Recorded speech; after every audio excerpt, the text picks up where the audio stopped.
This is Triple M Footy Prime Time for Jim Beam. It's set to be an epic match, and that's worth raising a Jim Beam. And, of course, drink responsibly. The crowd continues to pile in here at the MCG. Going to be a big one tonight between the Blues and the Bombers. Mark Harvey to join us in about 15 minutes from now. But it is a very big night for the Carlton Footy Club. Yes. It's been a very big season for the Carlton Footy Club, and the President, Luke Sayers, joins us in the box here on Triple M Footy. Luke, thanks for your time. How are you feeling ahead of tonight? Great to be here. A little bit anxious, but excited to see what the boys can do tonight. This game, I mean, it's Carlton and Essendon, the rivalry. No doubt you jump ahead in the fixture and look for this game first and foremost. But with a lot of things that are going on, does it have a bit more significance tonight? Oh, I think it does. It's the Bombers. It's the Bombers, and a rivalry and a history. And you know, when we're down, there's no better team almost to come up against than the Bombers, because you go to that extra level. And I'm hoping to see tonight just a real bounce in energy. So fired up for the Bombers tonight. Pretty easy job, the president of the Carlton Football Club, obviously lately even easier. How have you found it? How much pressure is building at the club? Obviously, we all talk about it. We love to talk about it. How's the feel at the club? How's Vossi going? How are the players? Yeah, so look, it's not an easy job, to be blunt about it. You know, it's a very proud, large footy club. But having said that, it kind of just goes with the territory. So I try to kind of not personalise it, and most people in the club try to not personalise it. But, you know, probably the most important thing in all of it is that the expectations from the players, the expectations from the coaches, the expectations from the fans, expectations from me and the board and management, like, you know, we feel that, and we look inside ourselves and we feel we haven't met that. And so we don't need to kind of hear the outside noise. We feel it and we hear it ourselves, and we've got to work our way through that. But with adversity comes a sense of unitedness and a sense of resilience and a sense of toughness, and we've just got to keep on that, and we'll get a break and we'll bounce. So we're good. We're good despite all the noise and the rhetoric. So, look, we obviously, wins and losses, which Kate's talked about, that's how we judge and average a team out and how good they're going each season. But how do you measure behind closed doors, how everyone's going behind closed doors, how they're ticking the boxes, how they're delivering what they need to deliver to make the football club great again?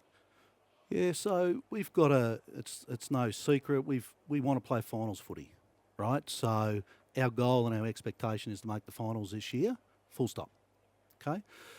There's also a medium to longer term play here for us, that we also want to make sure we set up the fabric and the culture and the sort of ecosystem to enable us not just to fall across the line to make finals one year, but to build some sustainable success. And so we're hard at work on all of those things. You know, we look at next year, we look at the year after, we've got a pretty young list. We see a good 5, 6, 7 years in front of us, and so we're building. And I'm hoping that we start to turn our season around and we start to get our mojo back, and we really roll towards the back end of the year. So we're good, yeah. So the era we're in the world, we live in a very immediate society. We all want something and we want it now. Yep. So you're right at the forefront of that as president of the Carlton Footy Club. Obviously difficult times at the moment from the win-loss ratio, what Jono was talking about. Patience. I suppose recent history tells us, particularly with coaches, you look at Damien Hardwick, he's just given it up. 3 premierships at Richmond after there was a stage in 2016. Now we're done with Dimmer. Get Dimmer out, get the new one in. 2017, he turns the season around. Go further back to Bomber Thompson at Geelong. Similar situation at the moment. You're sort of at that point where you're holding that wave back that you're talking about, in between perhaps Vossi and the coaching staff and the players and the expectation, whether it's from board, coterie, whether it's from members and all that. What's that like for you, sort of having that, as you mentioned, long-term vision, but being that sort of sitting there holding that rock that just keeps falling from the mountain? Yeah, look, I'd be lying if I said it was a walk in the park. It's bloody hard, but all you can do is look at kind of the people that you've got, the process that you got, the players, and you know, people in life go through confidence dips always, but they never lose their capability, and the connection between the players as individuals and also as a collective, you know, that builds over time. And so, you know, basically I'm trying to shut it all out. Obviously, there's an incredible legacy of success and failure with the Carlton Football Club of making kind of snap decisions and knee-jerk decisions, and we're not going to do this on my watch. And so, Vossi is the coach until the end of next year, and we're building a platform, players-wise and infrastructure-wise and culture-wise, to make sure, yes, of course, we hit the finals this year, but also we build for future success. Luke Sayers, the president of the Carlton Footy Club, joining us on Triple M Footy. Can I ask you about a conversation that was made public a couple of weeks ago between you and Jacob Wiedering after the Sydney game, I think it was, where he made an approach to you on behalf of the playing group and said, that one's not on Vossi, that one's on us. Does that give us a bit of an indication of the relationship between Michael Voss and the playing group? Yeah, look, I did hear a bit of media on that, and I'm not sure, to be blunt, it's necessarily 100% true. So I won't go to that specific conversation. But the boys love Vossi. Vossi is a phenomenal human being as a values-based leader. He's been there, done that. He knows what high performance is like. He's got the right sort of balance of accountability and also support, emotional support. And players at the Carlton Footy Club, after what they've gone through over the last 4 or 5 years, they need a good blend of both. If it's too much accountability driven and not emotional support driven, or too much emotional support driven and not enough accountability, we're going to find ourselves not where we need to be. So Vossi, from the minute that he's walked in, he's been fantastic as a head coach for us. Relationships across the board are super.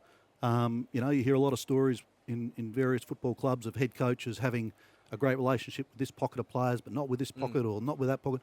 Vossi across the board, and not just Michael, but also the assistant coaches.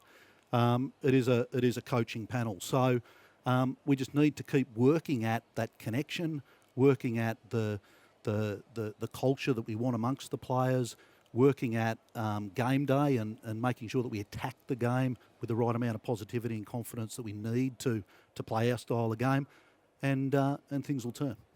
What are obviously there's wide spoken what's sort of happened this season with Carlton, your expectations. There's also been, as we're harsh judges, there's been some real positives that have come out of the season so far. Obviously that connection with Michael Voss and the team is just going to build and build, and that takes time. Like, people don't understand that. You can't just walk into a football club and start to change the style of play that they have and expect that to shine through straight away. What other positives have you seen, and what other things do Carlton fans have to look forward to for the next 13 rounds of the season?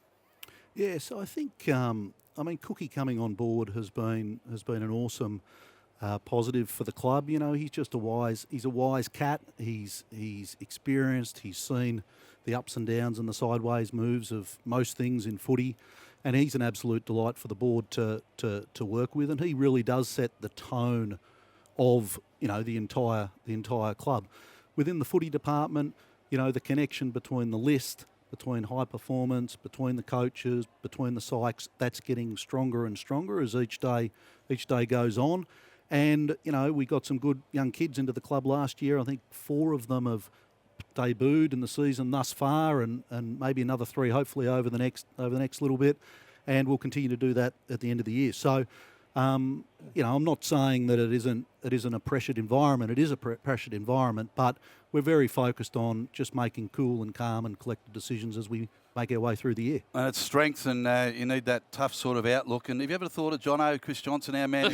He nearly started a war between 2 countries, so it's still, to get him involved, He'd be a good boxing coach. He's got enough Brisbane Lion players or past players at the club already. He doesn't need another one. He's pretty intimidating over there, isn't he? He's sort of sitting there, yeah. How is Vossi going? How is he doing? Because all this noise from outside, it's got to take a toll on you. And who does Vossi then go to? Who does he get his support from? Because obviously when a player's not going so well, they've got a number of coaches. But where does Vossi go? Does he come to you, or who does he go to? Yeah, so Vossi's doing well. He's a competitor, right? So, and he's had his fair sets of adversity in life, and also sort of through the football pathway. So, not to say that he's a pretty experienced guy in the context of handling the ups and downs of life and footy. but he also feels it like we all do, and he talks to Brad Lloyd, he talks to Cookie, he talks to myself. He's got a number of other mentors outside the club that he continues to talk and engage with. But he's doing well, and through this entire period, he has stayed incredibly calm, incredibly positive, and he's really excited about the potential of what we can do. So, no, he's doing well. Tough job, and you've got to be tough. You've got an ice hockey background. I have. Anyone knows anything about ice hockey? Seriously. That's why he's not intimidated by Jono. I've met guys like this on the blue line before. You must look out there sometimes and you go back to the social club and everyone talks how tough it is. You must be thinking in your head. Were you sort of slapshot sort of operator? Were you going toe-to-toe, one-to-one sort of? That's right. Ice hockey? I always used to get told, I went to a fight and the ice hockey broke out. Hey, Luke, before we let you go, am I right in saying you've got a holiday coming up in the next few weeks? Yeah, absolutely. Heading off to my wife's 50th.